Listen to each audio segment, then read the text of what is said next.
नाज़रीन की खिदमत में अब्दुल बारी मसूद का सलाम अर्ज़ है। इस वक्त मुल्क में क्रिसमस का त्यौहार मनाया जा रहा है, लेकिन क्रिसमस का त्यौहार जैसे ही करीब आता है, उसके आसपास जो है ईसाइयों पर, उनके इबादतगाहों पर, चर्चों पर हमले शुरू हो जाते हैं और इस मरतबा भी यही देखने में आ रहा है। बहुत से मकामात से ऐसी खबरें मिल रही है, तशवीशनाक खबरें मिल रही है।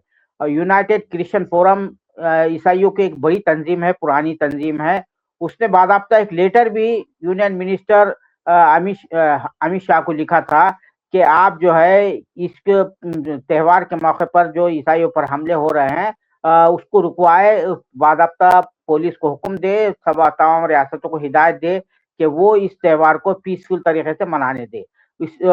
लेकिन अभी तक कोई इसका जो है असर नजर नहीं आया और उसी हवाले से हमारे साथ बात करने के लिए तशरीफ लाए हैं, हमने बुलाया है यूनाइटेड क्रिश्चियन फोरम के सदर डॉक्टर माइकल विलियम साहब को, जिन्होंने ये खत अमित शाह साहब को भेजा था। आइए उनसे बात करते हैं, उनका इस्तकबाल करते हैं। डॉक्टर माइकल विलियम साहब, ये इस वक्त जो है मुल्क में, हमारे देश में ईसाइयों पर बहुत हमले बढ़ गए। जब भी क्रिसमस आता है तो ऐसा देखने में आता है कि ईसाइयों पर जो है जहां जहां पर भी वो क्रिसमस का त्यौहार मनाने की तैयारियां करते हैं, चर्च की तरफ जाते हैं, तो उनको निशाना बनाया जाता है। तो ये जो ट्रेंड एक पैटर्न बन गया है, particularly in BJP rule state, इस पर क्या कहेंगे आप? क्योंकि आपकी जो ऑर्गेनाइजेशन है यूनाइटेड क्रिश्चियन फोरम की तरफ से एक लेटर भी अमित शाह साहब को भेजा था आप लोगों ने, उसका कोई आपको जवाब भी नहीं मिला, क्या कहेंगे इस पर? सबसे पहले तो मैं आपके सारे दर्शकों को बड़े दिन की शुभकामनाएं देना चाहता हूं। और ये त्योहार हम मनाते हैं क्योंकि शांति का राजकुमार प्रभु यीशु मसीह का जन्म हुआ था, और क्योंकि वो शांति के राजकुमार माने जाते हैं, और ईसाई कौम जो है वो भी एक शांतिपूर्वक ढंग से ही पेश आने वाली कौम मानी जाती है। ये बहुत अफसोस की बात है कि बार बार हमें यही देखने को मिलता है कि क्रिसमस पे कुछ ऐसे लोग हैं जो जानबूझ करके शरारत करते हैं, और वो चाहते हैं कि या तो उनको पॉपुलैरिटी मिले या किसी तरह से ईसाई समुदाय को तंग किया जाए कि लोग उनकी तरफ देखें। और ये पिछले कुछ सालों से कुछ ज्यादा ही हो रहा है। 2 साल पहले छत्तीसगढ़ में हुआ था, जहां पे एक पूरे गांव के ऊपर ये हमला बोया गया था। हर साल जहां पे भी बच्चे क्रिसमस कैरल गा रहे होते हैं या लोग आते हैं, बहुत अफसोस की बात है कि हमारे देश में, हमारे भारत देश में ऐसे कुछ भारतीय नागरिक हैं और कुछ बाहर के भी लोग हैं जो आते हैं और ये ईसाइयों को और बाकी भारतीय जनता को पीड़ित और तंग कर रहे हैं। ये इसको बिल्कुल रुकना चाहिए। हमने अमित शाह जी को इसी कारण से ही लिखा था कि इस साल आप जरूर ये देखें कि क्रिसमस के टाइम पे ऐसी कोई हरकतें ना हो। पर लेकिन रोज बर रोज आपके मीडिया के माध्यम से हम देख रहे हैं कई जगहों पे लोगों पे अत्याचार किया जा रहा है। अच्छा, ये छत्तीसगढ़ में जो बांध कॉल दी गई थी, आपने कहा था कि भाई इसको कैंसिल करवाइए, इमीडिएट जो है तो इंटरवेंशन की आपने मांग की थी, तो क्या हुआ वहां पे बांध? हाँ, जो स्ट्राइक किया था, उन लोगों ने बंद किया था छत्तीसगढ़ को, खासतौर से जो ट्राइबल बेल्ट है सॉरी, उसमें वो खासतौर से जो है तो ईसाइयों को खासतौर से निशाना बनाया जाता है, ट्राइबल बेल्ट में जिसमें आता है। जी जी, दरअसल एक बड़ी गलत भावना कुछ सदस्य है आरएसएस के, बजरंग दल के, वीएचपी के, जो लोगों के मन में ये डालने की कोशिश कर रहे हैं कि जो भारतीय ट्राइबल लोग हैं, शेड्यूल्ड ट्राइब्स जो है, वो हिंदू थे। ये बिल्कुल गलत है, क्योंकि इनका धर्म परिवर्तन जबरदस्ती से किया जा रहा है और उसको नाम दिया जा रहा है घर वापसी, और उन सबको हिंदू बनाने की कोशिश की जा रही है, लेकिन वो कभी हिंदू नहीं थे। मैं छत्तीसगढ़, मैं झारखंड के अलग अलग ट्राइबल एरियाज में गया हूं, वहां से कई लोगों से मुलाकात की है। अगर आप झारखंड में देखें, जहां पे 33 से ज्यादा शेड्यूल्ड ट्राइब्स हैं, वो उनके आखिरी नाम जो लेते हैं वो जानवरों के नाम पे होते हैं, क्योंकि वो हमेशा से ही नेचर को पूछते हुए आए हैं। चाहे वो अलग अलग जानवर हो, चाहे वो जंगल के पेड़ पौधे हों, उनको पूछते हैं। उनके नाम भी इस तरह से ही रखे जाते हैं। और वो खुद कहते हैं कि हम तो कभी हिंदू नहीं थे, हमारी तो कोई जात है ही नहीं, ना हमारा कोई कास्ट है। तो अगर ये हमें घर वापसी कर रहे हैं तो क्या हम अपने आप ब्राह्मण बन जाते हैं कि हम क्या बनते हैं?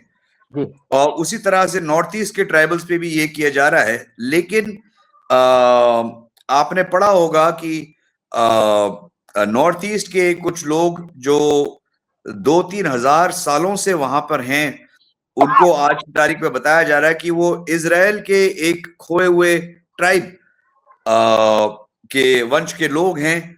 कई लोग वहां से इजराइल गए हैं और हजारों साल से ये रीति रिवाज वहां पे चलता आ रहा है। आप जानते हैं कि भारत में 52 एडी में यीशु मसीह के ही चेले जो थे, थोमा नाम के, वो भारत आए थे, संत थोमा। तो ईसाई समुदाय, भारतीय ईसाई समुदाय पूरी दुनिया की ईसाई समुदाय से पुराना है। हमारा ताल्लुकात और भारत में ही एक तरीके से इस धर्म का की पैदाइशी हुई। प्रभु यीशु मसीह का खास चेला भारत पे आया और उसने यहाँ पे प्रभु यीशु मसीह के बारे में बात करना शुरू किया। तो 2000 साल से ज्यादा हो गया है। और मुझे अफसोस की बात यह है कि आज की तारीख में भी लोगों को गुमराह किया जा रहा है। और इसी कारण हमने छत्तीसगढ़ पे भी ये अमित शाह जी को लेटर लिखा था कि आपको इस सब चीजों पे रोकथाम लगाना पड़ेगा। ये घर वापसी का जो ढोंग रचा जा रहा है, ये बिल्कुल गलत है। और जो ईसाई समुदाय है, उनसे उनके हक छीने जा रहे हैं। जो क्रिश्चियन दलित से, उनको गांव के गांव के अंदर अपने जिनकी भी डेथ हो गई है, उनको गाड़ने की इजाजत नहीं जा रही है। कई कब्रों को खोदा जा रहा है, कुएं के पानी से उनको पानी नहीं पीने दे रहे, उनके घर उजाड़े जा रहे हैं। जो बर्तन भांडे रसोई में हैं, जितना चावल गेहूं दाल थोड़ा थोड़ा पड़ा है, वो सब उनसे छीना जा रहा है। तो ये बहुत एक अत्याचार हो रहा है इस समुदाय के साथ। और ये हम सारे भारतीय हैं। और हमारे प्रधानमंत्री, हमारे गृह मंत्री का ये फर्ज बनता है कि हर भारतीय नागरिक को वही संविधान की जो सुरक्षा है सबको दी जाए। हमारी प्रार्थना हमारे गृह मंत्री से यही है कि भारतीय संविधान के तहत से हर भारतीय निवासी, हर भारतीय सिटीजन को ये प्रोटेक्शन दी जाए। अच्छा, ये आप लोग जो है मॉनिटर कर रहे हैं, ट्रैक कर रहे हैं जो भी अटैक्स हो रहे हैं, तो सबसे ज्यादा अटैक्स कहाँ हो रहे हैं? आपने एक लिस्ट भी जारी की थी, तो प्लीज मेंशन इट, क्या है वो, कहाँ किस तरह के हमले हो रहे हैं? देखिए, सबसे ज्यादा तो पहले तो आपको बताना चाहता हूं, 2014 में हमने कुछ लोगों ने मिलके यूनाइटेड क्रिश्चियन फोरम का ये फोरम को बनाया था। और हम तब से ही नोट करे जा रहे हैं कि कितने अत्याचार ईसाई समुदाय पे हो रहे हैं। 2014 में हमारी गिनती के अनुसार 136 का आंकड़ा था कि 136 ऐसे हादसे हुए थे जहां पे ईसाई समुदाय के ऊपर हमला किया गया था। 5 तो दिल्ली में ही हुए थे, अगर आपको ध्यान होगा। वो भी क्रिसमस टाइम के आसपास ही हुए थे 2014 में। और 2024 अर्थात लास्ट ईयर की जो संख्या थी, तकरीबन 870 पहुंच चुकी थी। और इस साल 950 का आंकड़ा ऑलरेडी हम पार कर चुके हैं और साल अभी समाप्त नहीं हुआ है। इसमें आप ध्यान रखिएगा कि 3 मई 2023 में जो मणिपुर में हादसे हुए, जहां पे 220 गिरजे घरों को जलाया गया और हजारों ईसाई लोगों को मारा गया, कईयों की जान गई, कईयों के हाथ पांव काटे गए, उन सबको हम इन हादसों में नहीं मान रहे। अच्छा, क्योंकि वो अलग बताया गया है। जी, तो हम ये मॉनिटर करते आ रहे हैं और हमने देखा है कि पिछले 10 साल में ही कम से कम 10 गुना ऑलमोस्ट बढ़ चुका है। और ये आंकड़े हमारे पास आ रहे हैं क्योंकि हमारा एक टोल फ्री नंबर है जहां पे कोई भी व्यक्ति भारतवर्ष में ये फोन उठा के फोन कर सकता है अगर उनको लग रहा है कि उनके जो भी संविधान के दिए हुए हक है उसको कुछ लोग कुचलने की कोशिश कर रहे हैं। तो हमारे पास इन लोगों के फोन नंबर, रिकॉर्ड और किस पुलिस थाने उनको ले गया और कौन था इन्वॉल्व, वो सारे रिकॉर्ड्स हमारे पास हैं।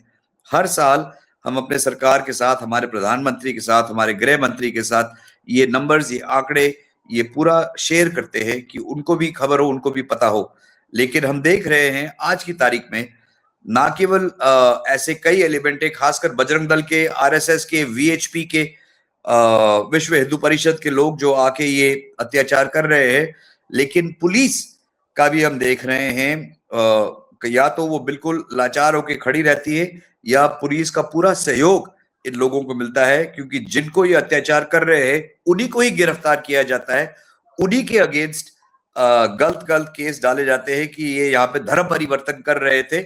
आपने देखा होगा हाल में 2 दिन पहले ही एक ऐसी महिला जो ब्लाइंड थी, आंखों में रोशनी नहीं है, उनको भी लताड़ा गया, उनके ऊपर भी यही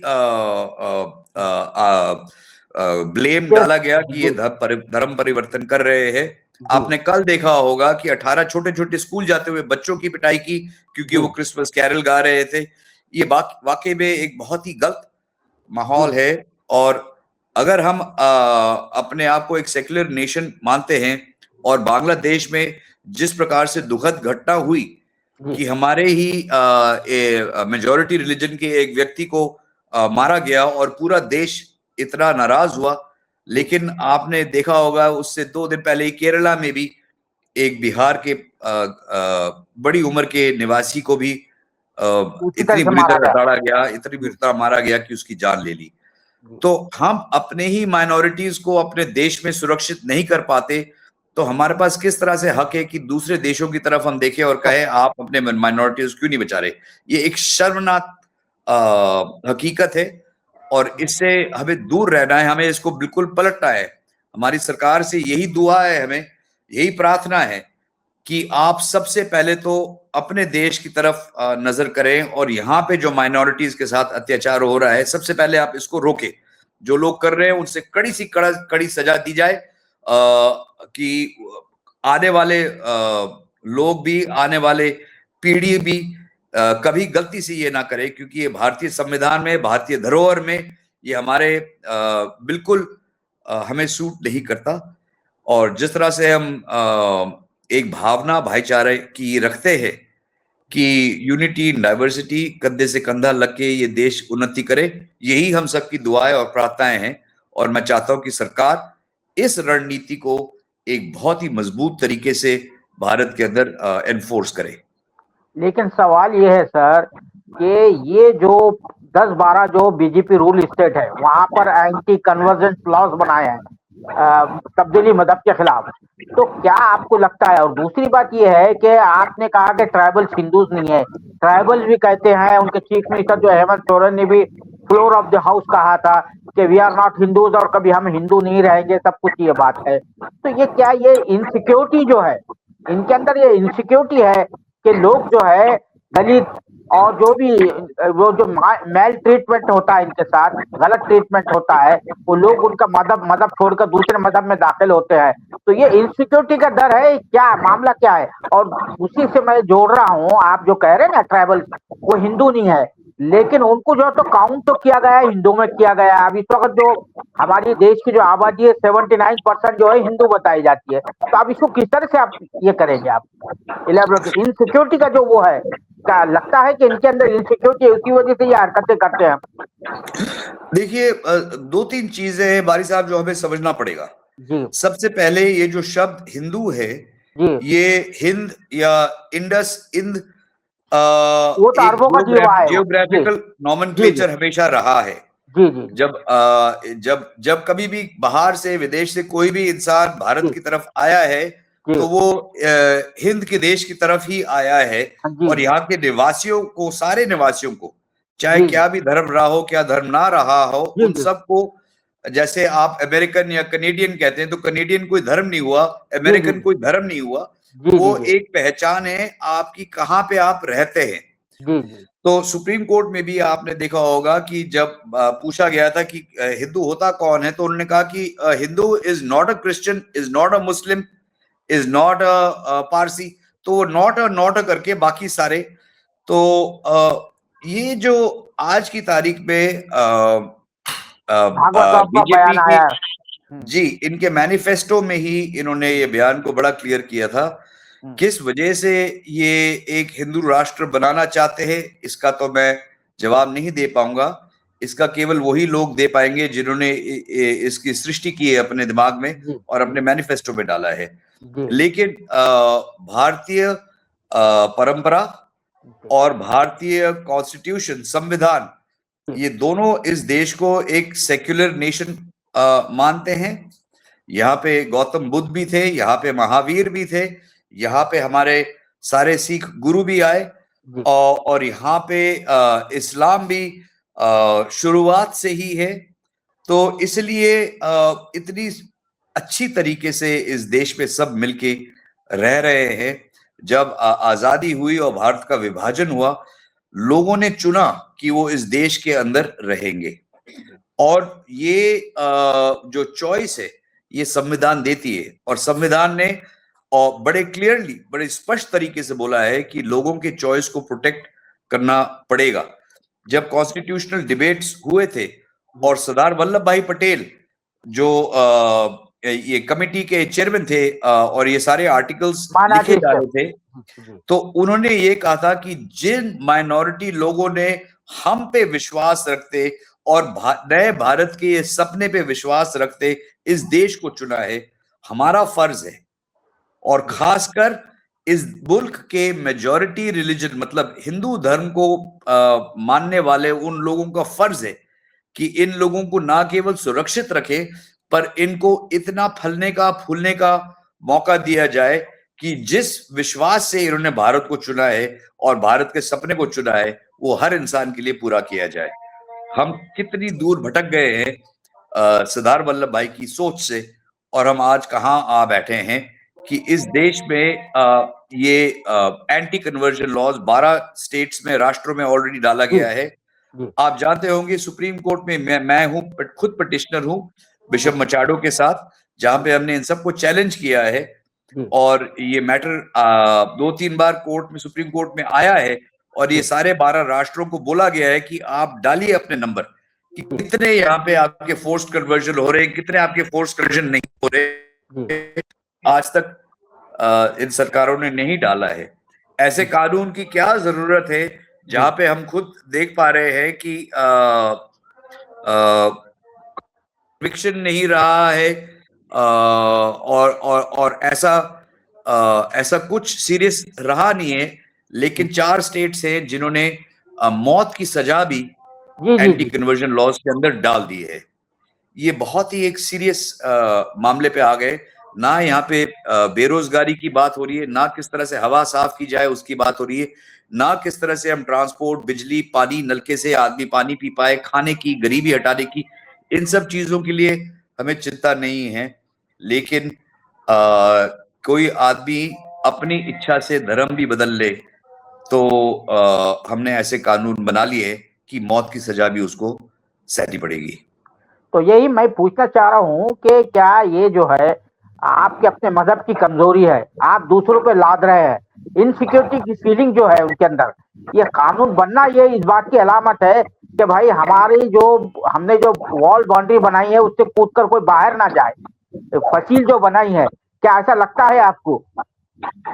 देखिए, मैं दोबारा कह रहा हूँ, मुझे खुद नहीं समझ आ रहा कि किस वजह से ये कानून एक के बाद एक बनाए जा रहे हैं। क्या ये इनसिक्योरिटी है, क्या ये अपने मैनिफेस्टो को पूरा करने की, क्या ये एक और विचारधारा है कि इस देश में केवल आपने रहना है तो केवल हिंदू बन के ही रहोगे, बाकी सारे सेकंड क्लास सिटीजन होंगे?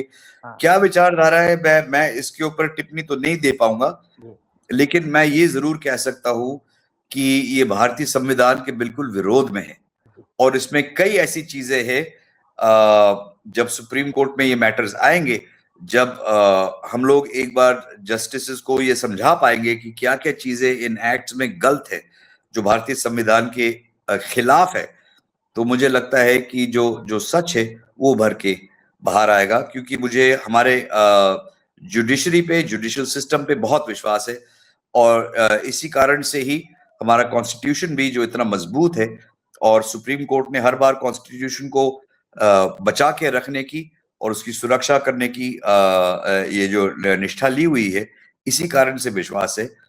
तो ये जिस वजह से भी कर रहे हो, जिस वजह से भी ये बना रहे हो ये कानून, एक समय आएगा जब ये सारी चीजों को का जवाब देना पड़ेगा और इन सब चीजों का एक सुलझान जरूर आएगा। आखिरी में सवाल ये पूछना चाह रहा हूँ कि हमारे पास जो है राइट्स के तहफ़्फ़ुज़ के लिए वॉचडॉग बॉडीज है, नेशनल माइनॉरिटी कमीशन है, नेशनल ह्यूमन राइट्स कमीशन है, स्टेट के माइनॉरिटीज कमीशन है, और आप लोगों ने उनसे कभी अप्रोच किया है? वो तो खामोश बैठे हुए हैं। बहुत वो है, डिफंक्ट है। हमारी साहब, अंग्रेजी में एक शब्द है पेपर टाइगर। जी जी जी। कागज के बने हुए शेर के पुतले। अगर आप देखेंगे हमारे माइनॉरिटी कमीशन में ना कोई चेयरमैन है पिछले 6 साल से, ना कोई क्रिश्चियन ईसाई जो मेंबर होना पड़ता है, वो 6 साल से कोई ईसाई मेंबर नहीं है। ये यहाँ पे सारी पोजीशंस अब खाली हो गई हैं। अभी हाल ही में ही 18 दिसंबर को माइनॉरिटी डे बनाया गया था और माइनॉरिटी कमीशन के ऑफिस में मैं भी गया था। वहां पे मैं भी एक वक्ता की तरह बुलाया गया था, लेकिन माइनॉरिटी कमीशन से वहां पे कोई मौजूद नहीं था क्योंकि कोई मेंबर है ही नहीं। आपके जो मिनिस्ट्री ऑफ माइनॉरिटी अफेयर्स है वहां से कोई सेक्रेटरी मैम आई थी, लेकिन हमारे मेंबर्स ही नहीं है। तो आप कैसे कंप्लेन करेंगे जब लोग ही नहीं वहां पे चुने हुए? तो ये तो आप अंधेरे में आवाज उठा लें और बस उसका एको ही गूंजते हुए आपके पास वापस आएगा, और कहीं पे इसकी सुनवाई नहीं हो रही।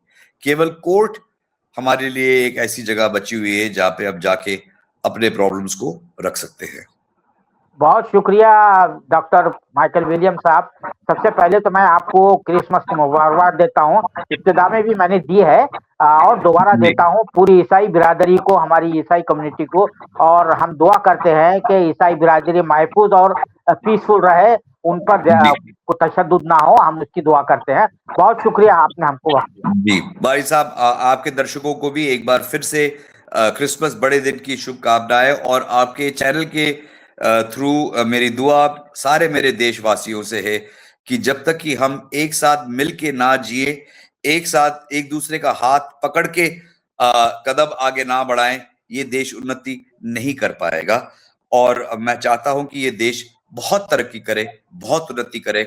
आने वाले हमारी जो पीढ़ी है, हमारे जो छोटे बच्चे हैं जो बड़े हो रहे हैं, वो देख सकें किस तरह से हम बड़े बुजुर्ग इस देश में प्यार की भावना से एक साथ रह के मिलजुल करके इस देश को आगे ले जा पाए।